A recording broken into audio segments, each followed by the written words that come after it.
Hey everyone, welcome back to the Data Pour. I'm Steve McLaughlin, Head of Data at EPON Technologies. Today I am joined by my friend Karen Akens, Senior Data Consultant at Merakata. Karen, thank you for joining me today. Thanks for having me. It's great to be here. Yeah, this is going to be a lot of fun. We're at Brambly Park in lovely Scott's Addition here in Richmond. And with that, we're going to kick this right off. So Karen, tell me a little bit about yourself and where you work right now. So I am with a small data consulting firm called Merakata here in Richmond. We are about 2.5 years old, and we are growing very quickly. We do everything from data strategy to implementation, and I primarily work in the front end part of that process. So in strategy work, data governance, but also do a lot with BI and analytics and visualizations. Okay, which do you prefer? What's more fun for you? Depends on the day and depends on the customer. Okay, good But answer. That's a consultant's answer. It depends. It depends. That depends. I am really passionate about helping people tell stories with their data and finding the insights that then they can take action on. Right, yeah, nothing more satisfying than that. What brought you where you're at? Tell me about your journey into data, into technology, consulting. What got you where you are today? Well, it was a long one. I started right out of college after majoring in economics and urban studies, which doesn't really sound very data or technology related. I started with Arthur Andersen and Company in their consulting division. And for those of you who recognize that name and know when they were called that, you can do the math on how many years ago that was. But I was there for a few years and then went on to work for another consulting firm in the systems technology space. Then was very blessed to take many years off to raise children. Spent a lot of time volunteering, spent a lot of time collecting data, doing data related things. So about 12 years ago, I came back into the consulting space and was actually very blessed by somebody who recognized all the volunteer work I'd been doing, all the little part-time business kind of things I'd done on the side, and was willing to take a chance on me. And that's actually when we met, was coming back into that space. And back then, I was really focusing a lot on data governance and BI and analytics, but a lot on governance. And then nobody had heard of governance. Everybody was like, what? Govern what? Very ahead of our time. Very much if ahead I'm of our being time. honest. We were talking about things that now are like really becoming more mainstream topics. Exactly. Yeah. More mainstream, and people are just now getting used to and becoming more and more interested in. Right. So I have spent this, I guess, second half of my career really always in the data space. I've worked for a number of different consulting companies around Richmond, have also worked for a workers' compensation insurance company out of Florida where I was director of BI and analytics, and just really love being in the consulting space and helping clients. What do you think? What is it about data that you love? Because I think we're kindred spirits. There's a thing that you're like just drawn to with data. What is that? I am just drawn to the stories that you can tell with data when it's used correctly, and helping people. Data is everywhere now. It's all in our personal lives. It's everywhere in business, and it is what's driving should be what's driving every decision. Yeah. And so I am passionate really about helping people understand how to use data, and once they understand it, helping them tell the stories. But there's a lot of foundational things that have to happen before people can even get to data to tell their stories. Right, totally agreed. That's awesome. Great background. I'm sure we're going to dig a little more into that. Why don't we try our first wine here at Brambly Park? So the first wine, I'm going to let you talk about these. So you look at that camera right there and you describe the wine, because this is I'm out of my wheelhouse here. So my understanding is that Brambly Park, they obviously don't grow grapes here, but they use grapes from other vineyards to produce their own wine. So this is a Chardonnay with grapes from California. It's supposed to be dry and a little bit floral. So okay, let's try it. Let's see.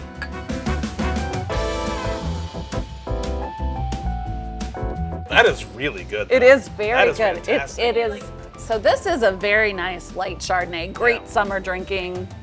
This is just the right amount of sweet. Like it's not too, like even a little sweeter and I would be like, no thank you. But this is just like, it's so refreshing. Not too sweet, not too oaky. My kind of Chardonnay. That's a good one. That's great. That's actually fantastic. I really love really that. Good. I don't know, I can't compare it or have the vocabulary. All I know is I'm like, wine tastes like that. good. Hey. Yeah. I know what I like. How about that? Well, hey, and years ago we did a wine tour in Napa Valley, and we were with, and my husband said, how do you know, pick out? He goes, do you like it? And he goes, yeah, okay, it's a good wine. That's all that matters. That's right. Yeah. That's right.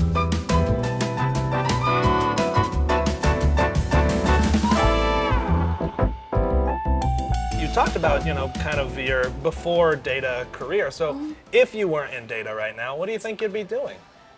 Oh, and that probably changes every other week. But right now, honestly, and this is probably going to sound a little crazy, but if I was not in data, I would be a fiber artist. Creativity, using different fibers. I'm a big knitter. Okay. Which you may or may not have known. Although I think I remember that. I think you remember I traveling do remember with that. me and me knitting. I remember that. But I've gotten into some other fiber arts as well. So what are some other fiber arts? I am not practiced in that space. Some weaving, some crochet, quilting, sewing. Just cool. Anything fabric, yarn. Yeah. I like making useful things. Sure. So I'm sure just being, not idle with your hands. You can do it while you're watching a movie or something. That's cool. And just the act of creation is wonderful. It's awesome. Well, that's very cool. All right. Foundationally, emerging trends. What do you see? What's lacking out there? What's coming down the pike? Talk to me about what you see in the landscape right now. So foundationally, I like to go backwards a little bit to what you and I talked about. We talked about data governance and that it was new 10 years ago, or it was a really hard field to be talking about and doing things in. So I think that's the emerging of that, the people really recognizing the need. We have all this data, and now how do we understand it? From a governance perspective, who can use it, who should be able to use it, looking at things from a quality perspective. From that.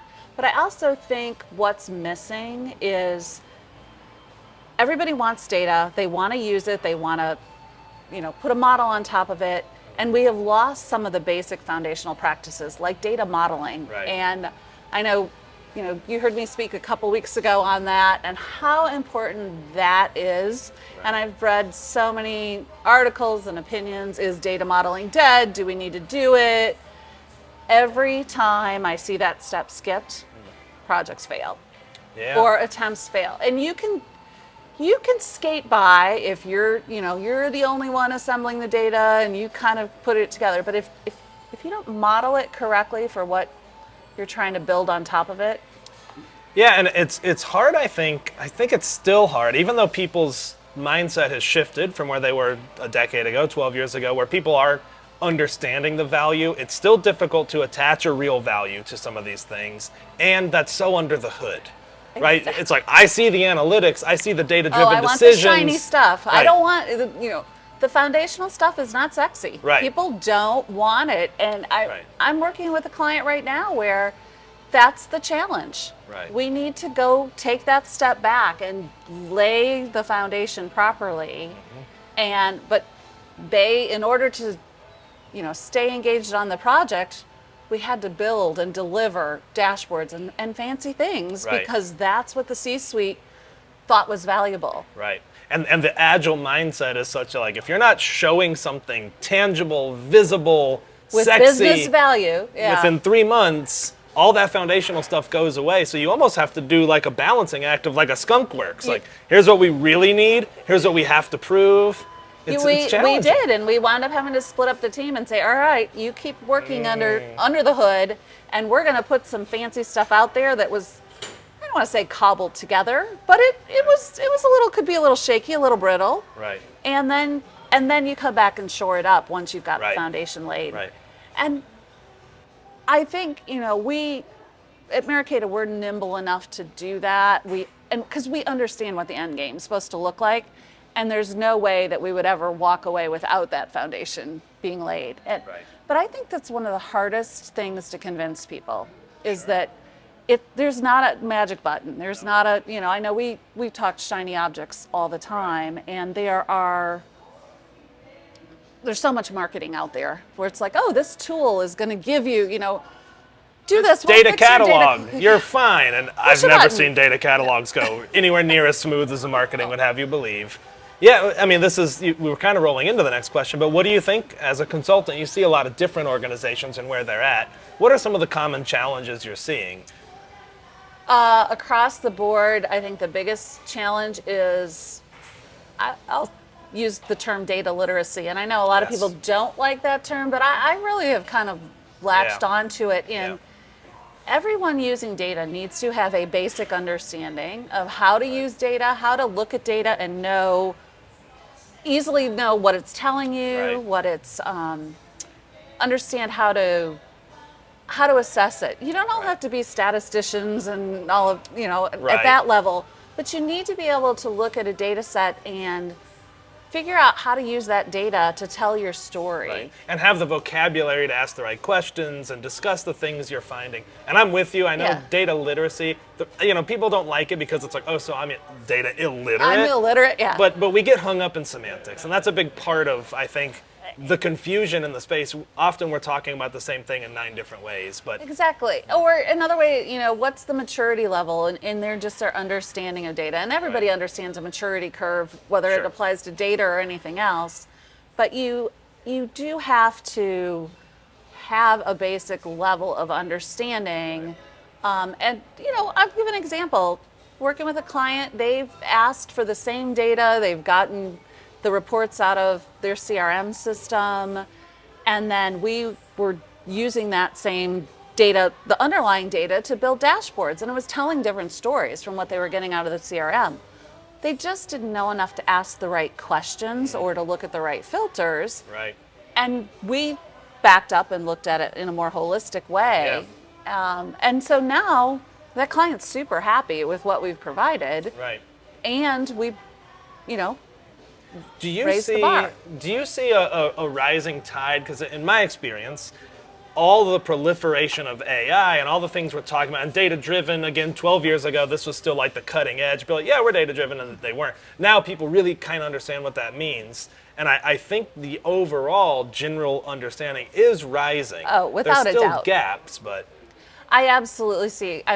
Again, one of our clients, the CEO, is one of the most data literate individuals I have ever worked with. Right. And to have somebody at that level who is trying to drive that effort throughout his company, because he truly understands, if I have the right data and I have the right information, these are the decisions, these are the actions that I can take. Right. So we are miles beyond where we were, even 5 years ago in this space, but there is still, because everybody's throwing, like you said, they're throwing the terms around, they're using language that it's the latest buzzword. Right. They may not always understand, I want to do AI, I want to do, machine learning. It's like, great, use these models. but do you know, you can't even get 2 things to be counted consistently in the same way. Right. Do you know? Same old problems. How many customers do you have? Exactly. Well, that depends. Yeah. How do you define who a customer is? Exactly. Yeah. Right.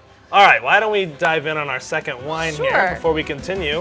What's this one? Tell me about this one. This one is a Sauvignon Blanc. And I will tell you, Sauvignon Blancs are my summer go-to all the time. If I'm, that's my summer wine.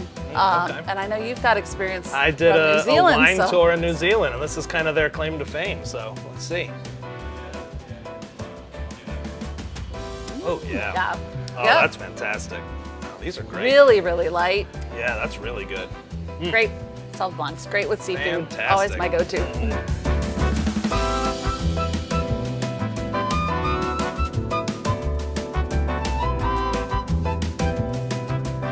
Talked a little bit about working with clients, and I know that data quality is something very near and dear to your heart in particular.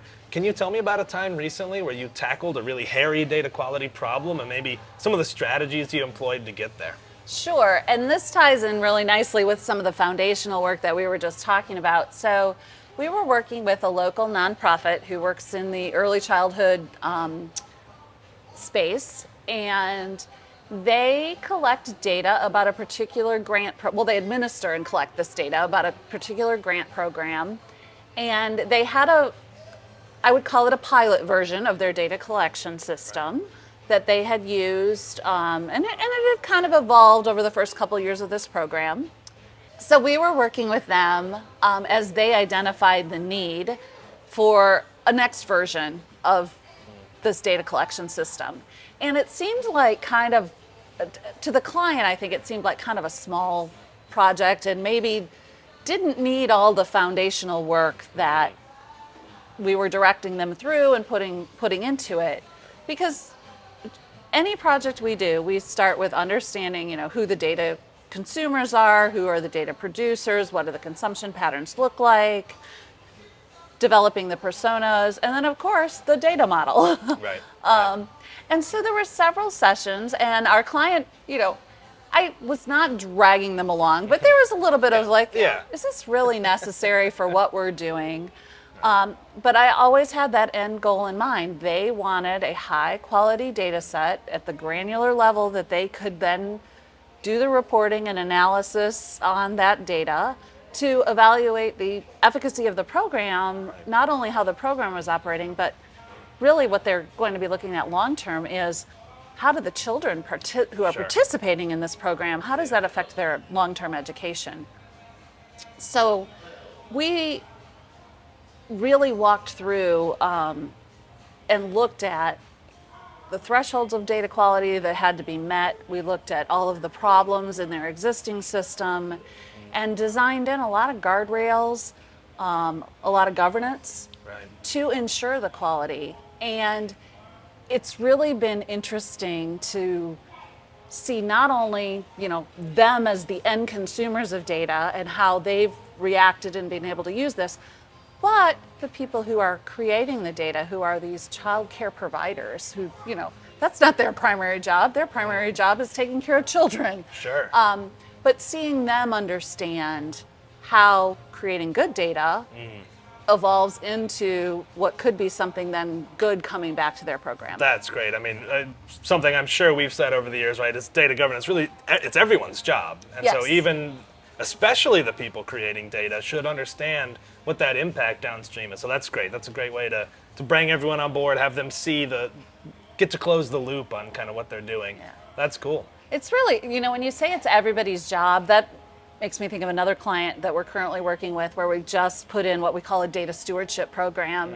And that's another term that's, often, or sometimes I guess used, and it's like, oh, I have to have a stewardship, a whole big program. And what we try to do is go in and meet and tell people 90% of what data stewardship is what people are already doing. We're just formalizing and putting a name to it. Classic Bob Steiner. Yes. You're already doing data governance. Let's just formalize it and help.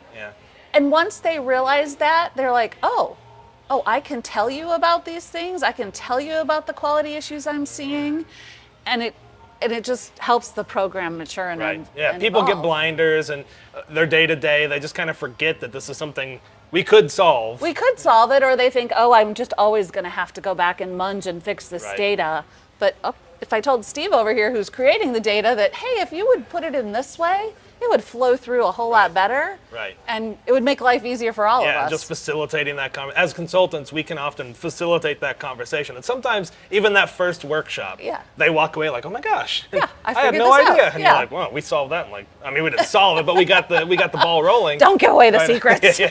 We need our jobs. You're right. And on that note, why don't we have some more wine? How Sure. about that? Moving into our first red here. Okay, so this is a Pinot Noir, and it says the grapes are from the Willamette Valley in Oregon. And that is, if I'm picking a Pinot Noir, that's where I'm looking for the grapes to come from. Gotcha. Okay, so you're favorite. excited about this one. I am. I'm very excited to taste this.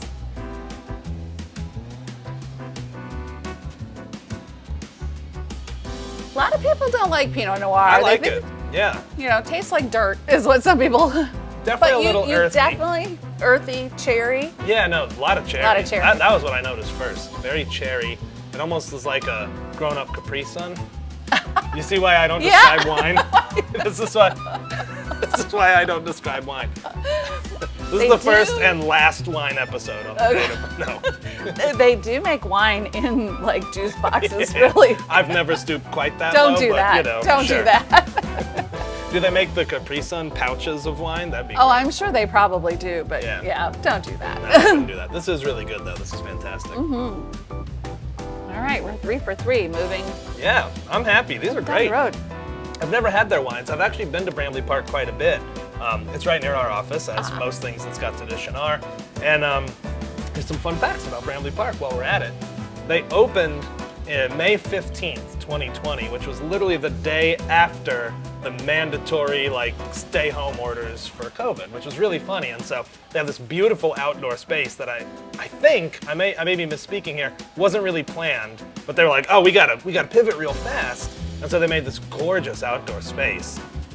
I came here all the time during that time because no one else really had that, right? Yeah. And so you could hang out outside. It was one of the 6 only feet places. apart from everybody. Yeah, which was really cool. And then, one more kind of fun fact about Brambly is they have lots of these characters everywhere. They look like kind of Edward Gorey drawings, or maybe a little bit like the Sgt. Pepper's Lonely Hearts Club kind of characters, kind of Yeah. style. And there's apparently a whole fiction around it. There's heroes and villains and stories, and you can kind of unlock the That'd be story. fun to explore. Right, yeah, I really had no idea. I mean, it's cool. The artwork is really cool, but that's all the art of their wines is all Okay. these characters. Oh, and that are all the pretty models. cool. All right, have Yeah, to check it out. so kind of neat.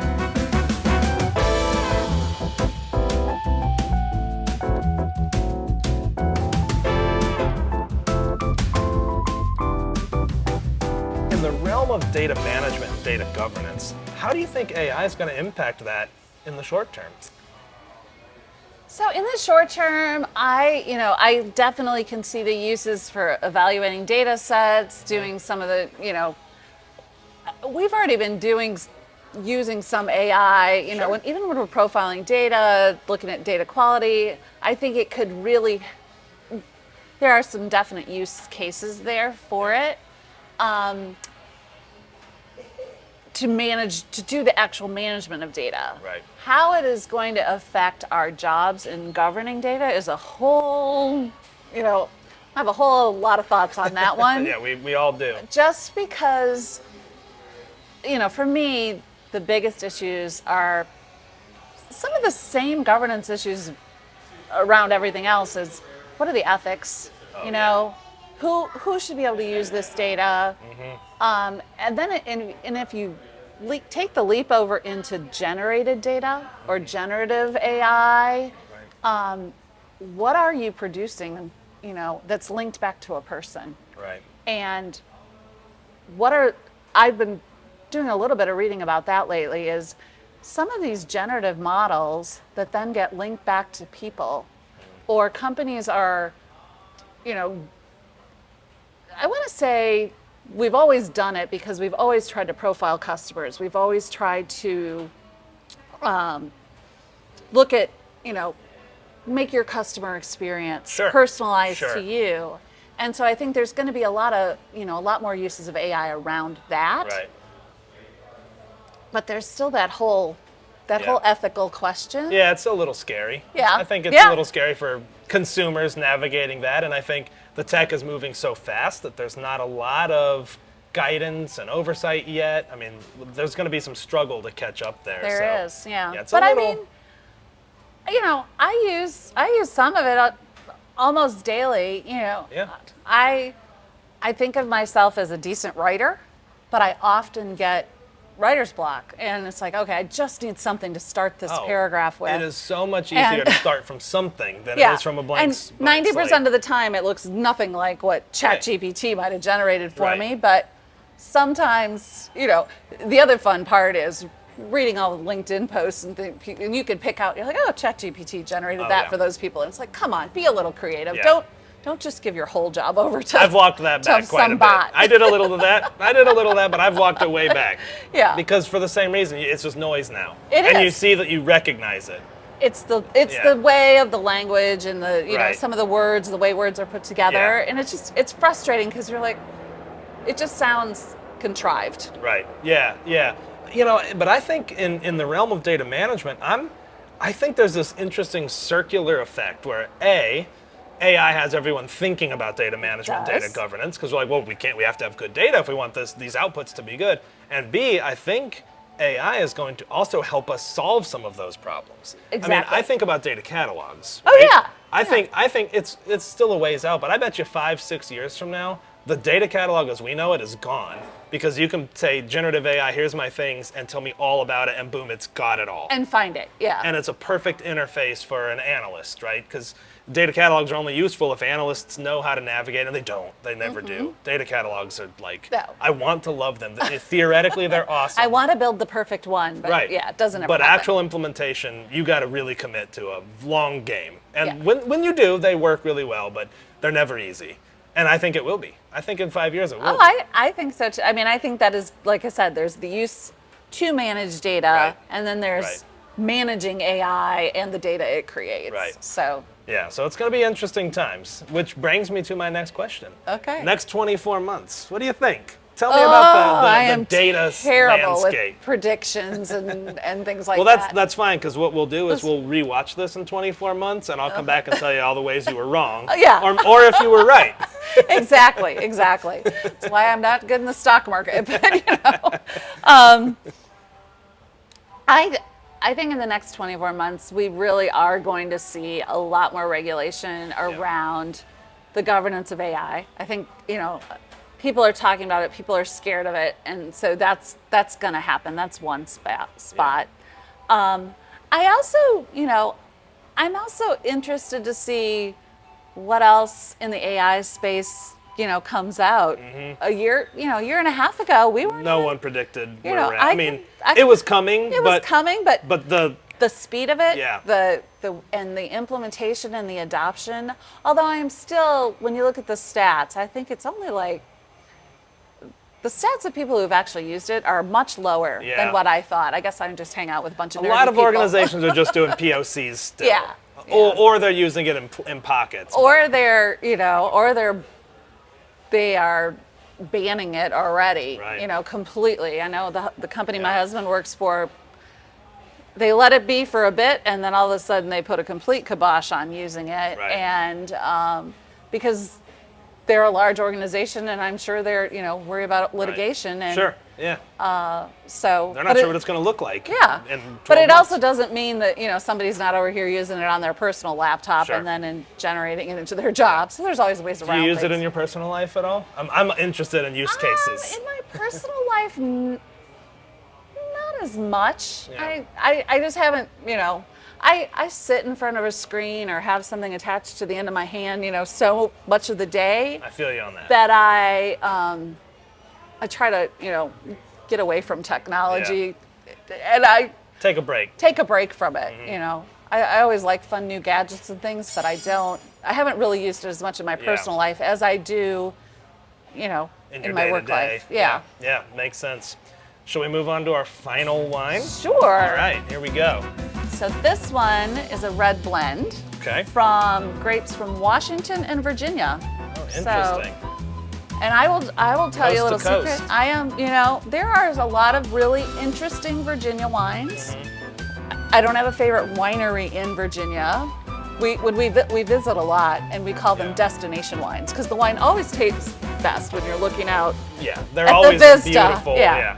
But Virginia does a lot of interesting blends with grapes Right. from other places, Right. so this should be fun. Okay.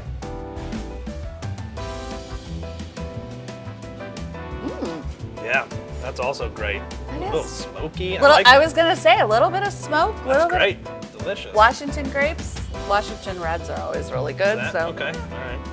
I'll take your word for it. This is delicious, so Yeah. can confirm. So it says pepper spice and graphite. Graphite. Graphite in my wine. I do chew pencils all the time, so I'm very familiar with that flavor. That's why there's something wrong with me. That's all the graphite. Must be. Yeah, All that right. Well, explains a we're lot. 4 for 4 here. 4 for 4. They've been Which great. is usually, Yeah. I'm usually a 2 for 4, 3, but I would drink any one of these These were all again. fantastic, but I think as we're coming into the summer months while we're I'm gonna recording go back this, to my white ones. Yeah. these white ones were fantastic. Yeah.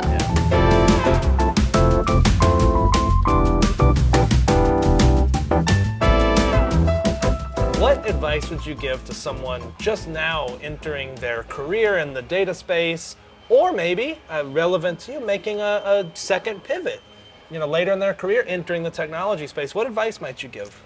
So one thing, and you talk about entering technology. I don't think of myself in the technology space. I love that.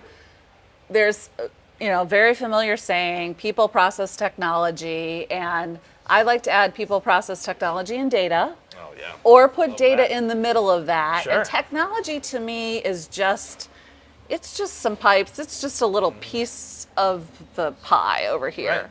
To me, the bigger things to focus on, especially in this space, are around the people and around the processes. And so, interesting that you should ask me that, because we actually have a couple of newer, younger employees at Merakata, and it's been really fun to work with them and mentor them in this as they come into this space. I have no doubt that you're an excellent mentor. I try. Either that or a good mom.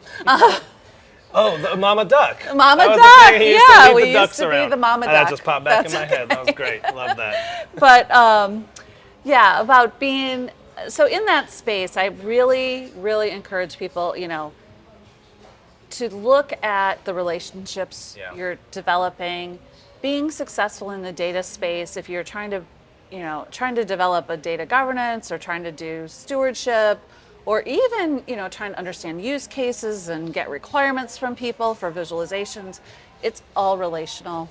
Yeah. So understanding people and how they work is crucial to being in the data space. Yeah.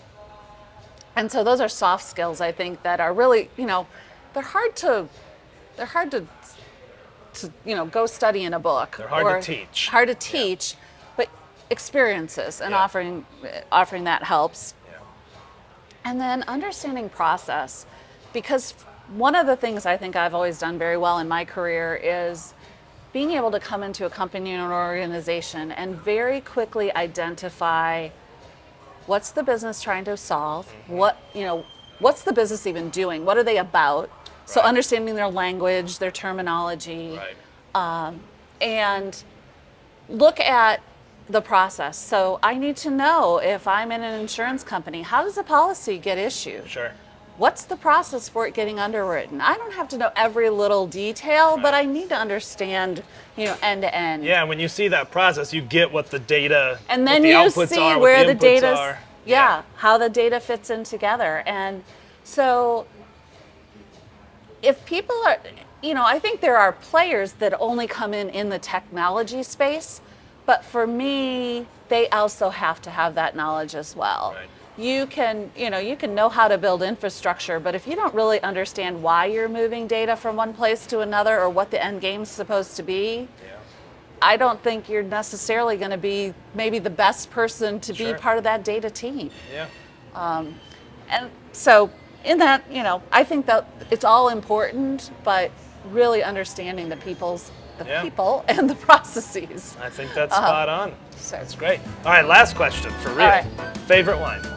I'm going to go with a Chardonnay. I'm not a big Chardonnay drinker a lot, but this is a really very nice light summer Chardonnay. That was my favorite as well. It was really delicious. Karen, thank you. This has been an absolute blast. Thank you for joining me today.